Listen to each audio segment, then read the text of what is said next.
When I went to college, one of the first modules I had to undertake was the Renaissance. Now I was 20, a little annoying, brash, full of energy, and struggled with elements of it. The lecturer was a lovely, genuine, authentic man, and very much to my regret, I have forgotten his name. He was in his 70s, and I am now in my 60s, and his passion for the Medici, Florence, the Renaissance, and the central characters that ran through his lectures was impressive. He had fought his way through Italy during the war, and since then, every year, he and his wife returned to Florence for a month's holiday. His whole aim throughout the year was to save hard to realise the trip.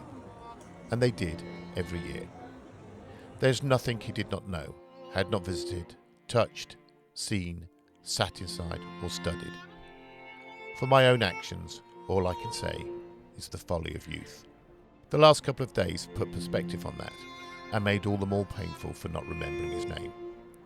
However, today was the crown on that visit to the Duma and Brunelleschi's dome. The words had resonated around my head since a young 20-year-old. Now I saw it, stood outside it, underneath it, and gazed in utter wonder at its frescoes. I am transported back to the lecture room and its words of reverence around the building and the dome. I am momentarily 20 again. I can hear his words, see him pace gently up and down, espousing his love and knowledge of Florence, its politics, its infighting, and its architecture. What an experience, my own personal enlightenment. I wonder how much of this trip was laying old ghosts to rest. To be able to say that I get it, I'm here, I hear you, perhaps to let myself off the hook a little bit. That said, it's utterly magnificent.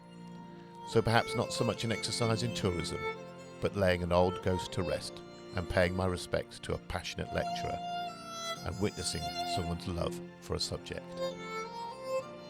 So we finally got to see Michelangelo's David, in the flesh, so to speak. Nothing really prepares you for it. A significant investment in time and patience, queuing, and with the utmost love to my Italian drum family, beautiful Italian organisation. Tourists surfing through bustling, noisy, tall, narrow streets and alleyways to get there, turning lefts and rights to avoid the thronged main thoroughfares and using parallel roads, but once within the Galleria dell'Accademia, relative quiet. You're perusing Reformation and Renaissance art, beautiful colours and rich depth, and its changing shape of interpretation of religious events. When you turn a corner, and there, at the end of a wide corridor, he stands. It's a moment you can't replay. A real visceral emotion overtakes you. Lump in the throat, a magical moment of something that is difficult to describe. Just the eye is taken directly to him. The emotions he gives rise to, a lump in the throat, seriously close to tears, and I don't know why, it's just a statue. But it is such a sight. I wish I could bottle it and sniff it every now and again when I'm in doubt. A statue of such reputation, which it utterly lives by. The look of defiance and calculation, his sling draped and stone in hand, his body relaxed yet poised. I am in the camp of the opinion that he is yet to strike. The look in his eyes is mesmerising, a serious bucket list moment.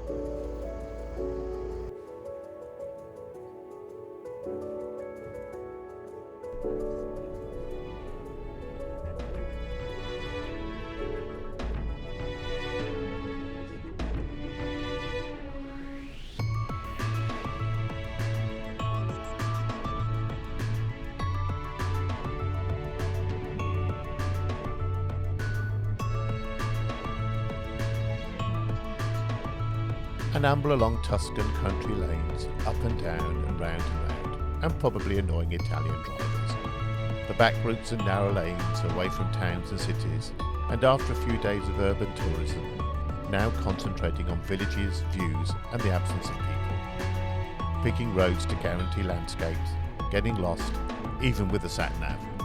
Rows of cypress trees, and far off farmhouses and bijou hotels. regular stops to breathe in and marvel at the views of the Val d'Orsay and its surroundings. A breath of fresh air from the urban adventures of the last few days. I am a true lover of landscapes, and this region has some of the most beautiful in their own special way. Lush green and the smell of dampness. Yesterday's storms, the sounds of crickets, small roads and the occasional cars. Does it get any more Tuscan than this? Such an image I've had for years of Tuscany. A tree-lined road leading up to a villa. And here we are in Vinci, close to the birthplace of Leonardo da Vinci. And I found my first tree-lined track.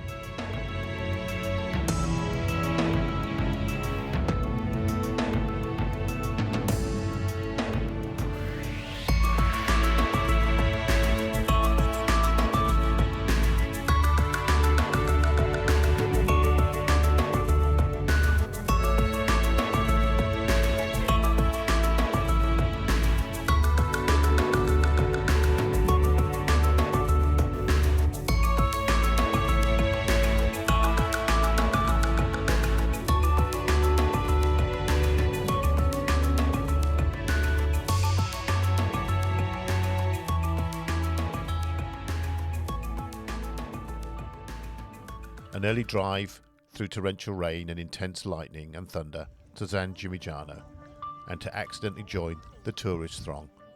Apparently it's a hidden gem, which was initially the draw. Hidden from who, I have no idea.